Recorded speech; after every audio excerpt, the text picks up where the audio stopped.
السلام علیکم ورحمۃ اللہ وبرکاتہ۔ ناظرین و سامعین، استقبال ہے آپ کا ہمارے یوٹیوب چینل دیار تھانوی پر۔ ایک مسئلہ یہ پوچھا گیا ہے کہ قبر کے پاس ہاتھ اٹھا کر دعا کرنا کیسا ہے؟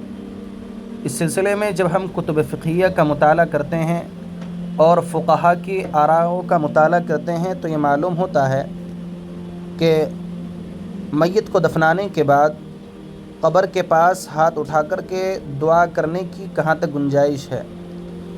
تو نبی کریم صلی اللہ علیہ وسلم سے اس سلسلے میں بعض مواقع پر قبر کے پاس ہاتھ اٹھا کر دعا کرنا بھی ثابت ہے، جیسا کہ حضرت عبداللہ ذوالبجادین رضی اللہ تعالیٰ عنہ کو دفنانے کے بعد حضور صلی اللہ علیہ وسلم نے قبر کے پاس ہاتھ اٹھا کر دعا فرمائی تھی۔ البتہ اس موقع پر قبلہ رو ہو کر دعا کرنا چاہیے، ایسی کوئی ہیئت اختیار نہیں کرنی چاہیے جس سے یہ اشتباہ ہو کہ صاحب قبر سے مانگا جا رہا ہے۔ تو معلوم یہ ہوا کہ قبر کے پاس ہاتھ اٹھا کر دعا مانگنے کی اجازت ہے، لیکن خیال یہ رہے کہ قبلہ رو ہو کر کے مانگا جائے، قبر کی طرف منہ کر کے نہ مانگا جائے۔ اسی طرح کی مزید ویڈیو سننے کے لیے آپ ہمارے چینل دیار تھانوی کو سبسکرائب ضرور کر لیں، اور کوئی نیا مسئلہ دریافت کرنا ہو تو 9084719029 پر رابطہ کریں۔